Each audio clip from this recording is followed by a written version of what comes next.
Hi, this is Jenny from Paper Studio Press, and I'm delighted to show you a collection of couture paper doll books by the highly acclaimed Jim Howard. Here I am with Jim at a paper doll convention showing off his amazing artwork. Jim was a pioneer in the world of fashion illustration, and in fact, his work will be on display at the Denver Art Museum from March 25th to August 5th, 2018. I sure hope you can make it. I'll be there. If you can't make it to Denver, you can view nearly 40 of Jim's amazing fashion illustrations on the Boston Museum of Fine Arts website in their permanent archives collection. Of course, the easiest and what I think is the best way to enjoy Jim's fashion illustration artwork is through his paper doll books, especially his couture collection for Paper Studio Press. I'm delighted to give you a preview of each of these books starting with the decade of the 1910s. Jim said this is one of his favorite decades for fashion, and he really enjoyed doing this book, especially the backgrounds. He said his reference was from old magazines that he viewed at the Denver Public Library, especially the Delineator. This was a glorious time for fashion with incredible fabrics and drapings. It was a textile haven because there were so many styles, colors, and looks. It was the beginning of modernizing fashion and the beginning of shorter skirts and losing corsets. There was really no set style. It was sort of whatever you wanted to put together. The designers represented are all from Paris, and like all of Jim's couture books, it ends with a wedding gown. Next, we move into the transitional period of the 1920s.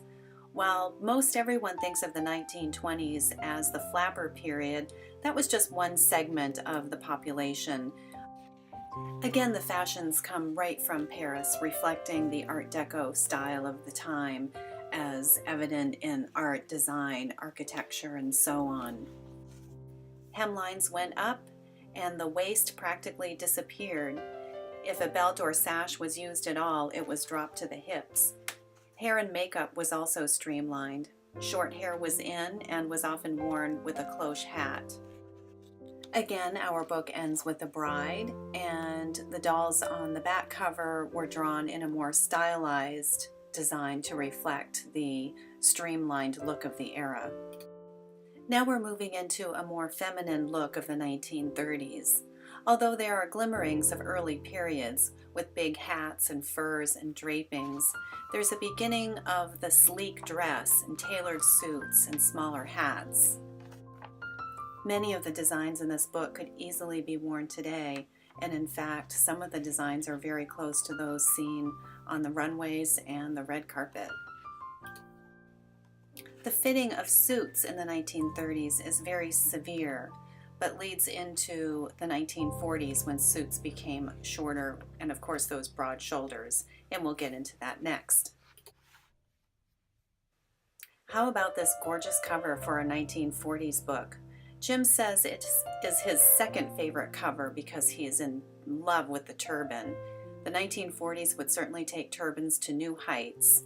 It reflected wartime because factory workers were having to wrap their heads, and high fashion took it that much further. And take a look at that exaggerated shoulder. This was the ultimate period for broad shoulders, even more than the later period of the 1980s. The first clothing page, of course, reflects military fashion, and there in the background is a true uniform of a wave, and the designer fashions, of course, were influenced by that military uniform. This is the first decade where we're seeing a lot of American designers, such as Adrian, Carnegie, Irene, Norman Norell. Because of the war, the fashion houses of Paris had to close, and so America turned to its own resources for fashion design. When the war was over, Paris wanted to announce to the world that couture was back in business. The fashions were dressed on mannequins about 1/3 the size of human scale, and they were displayed in a beautiful opera house setting. This exhibit traveled Europe and the United States during 1945 and 1946. With the end of rationing from the war, fabric was again plentiful, and Christian Dior used it to an excess. He created a new silhouette with large billowing skirts, and in fact, this was called the new look. We end with a bridal gown that was displayed in the Theatre de la Mode, and you can see that opera house design in the background. This design is by Paquin. The back cover design is especially stunning with that portrait in the background. Jim said he chose that model because of her floral hat. The dolls are wearing red lipstick, typical of the times. And now we have reached the 1950s. This was actually the first book in the series. We did not do them in order, and when I spoke with Jim recently, neither one of us could remember why we started with the 50s. Retro fashion fans may identify that red dress as a design by Christian Dior, and the model wearing it is Jean Patchett. And there's that red dress as a paper doll outfit, along with two other Divine Dior dresses. And here are even more Dior designs. Although not the new look, Dior was prevalent in the 1950s, and he was such a big name at that time. There are two main silhouettes of the 1950s, the narrow look of the 30s and the big skirts of the late 40s. Here you can see examples of both, with fashions by Givenchy and Charles James.